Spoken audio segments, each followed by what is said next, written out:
voluntárias. Aqui a gente está falando daí de uma pesquisa bem interessante, né? O especialista é um entre 5 autores de um artigo publicado na edição mais recente da revista científica Journal of Cognitive Neuroscience. Como parte do estudo, 23 estudantes do sexo feminino foram testadas para determinar quão solitárias elas eram.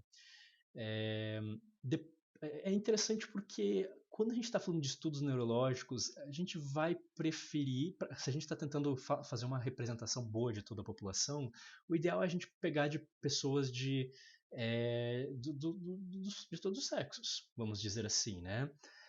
Não sei qual era o objetivo específico desse estudo para pegar estudantes do sexo feminino, mas eu gostaria de descobrir se eu fosse mais a fundo aqui, né? Porque o cérebro feminino é muito diferente do masculino? Não exatamente, não é tão diferente assim, mas existem algumas diferenças, ok? Existem sim algumas diferenças. A própria existência do ciclo menstrual, de toda a questão da variação hormonal, afeta pesadamente o funcionamento neurológico, ok? Em vários sentidos, certo? Então, coisas assim, é interessante a gente pegar homens, mulheres e tudo mais, mas como eu falei, eu não sei exatamente quais eram os objetivos, talvez tivesse bons motivos para ser apenas sexo feminino, né? Então vamos lá. Depois, enquanto seus cérebros eram monitorados com exames de ressonância magnética, as participantes observaram imagens de situações desagradáveis, como conflitos humanos, e de situações agradáveis, como pessoas felizes. Entre as voluntárias classificadas como solitárias, verificou-se uma menor probabilidade de atividade intensa no estriato ventral quando elas observavam pessoas se divertindo. Então, vamos voltar naquele ponto que eu disse antes, que eu senti até que eu não expliquei tão bem, né? Então, as solitárias tinham menos atividade naquela parte vamos dizer assim, naquela parte do cérebro que está relacionada com a sensação de recompensa primária ou secundária, né, de ver uma coisa legal, de sentir aquele bem-estar, aquela felicidade, aquela satisfação, né?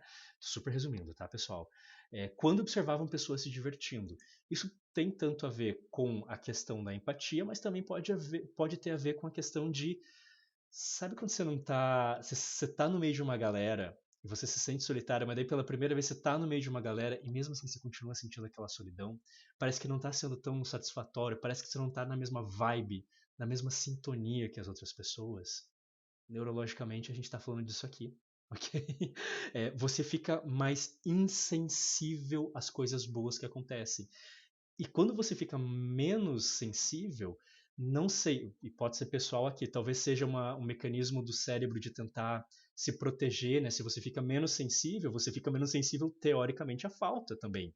Então você talvez não sinta tão pesadamente a falta, só que daí quando é uma coisa positiva, você não sente tão pesadamente a coisa positiva, né? Falta um reforçador, como a gente falaria, no comportamento operante dentro da análise do comportamento, né?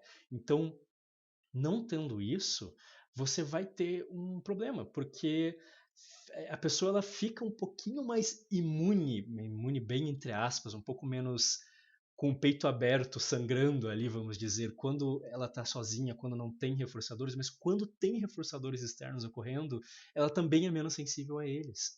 Então, é uma faca de dois gumes. Você joga tudo fora porque você não consegue desligar só um lado. O cérebro potencialmente desliga os dois lados. Eu já vi muito essa hipótese e eu misturo um pouco com uma hipótese minha aqui, né? Então isso pode muito bem acontecer, talvez isso explique um pouquinho disso aqui.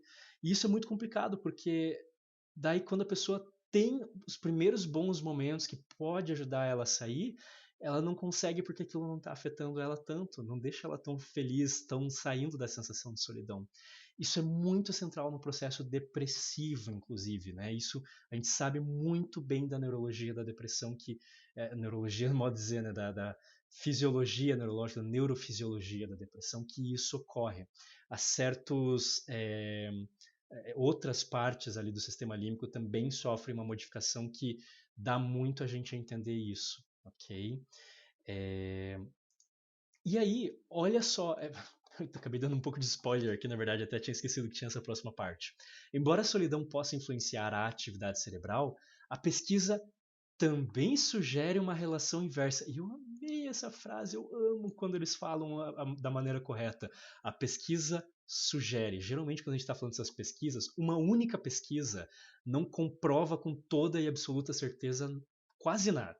São pouquíssimas pesquisas que a gente pode dizer assim.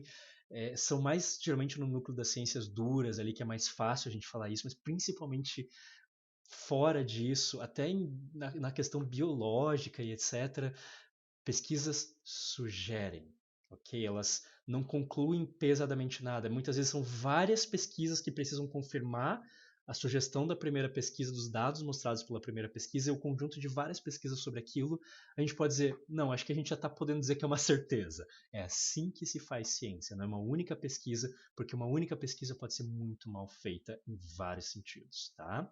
Eu não vou nem entrar no tema de meta-análise e tudo mais hoje, isso aí vai ficar para outro dia.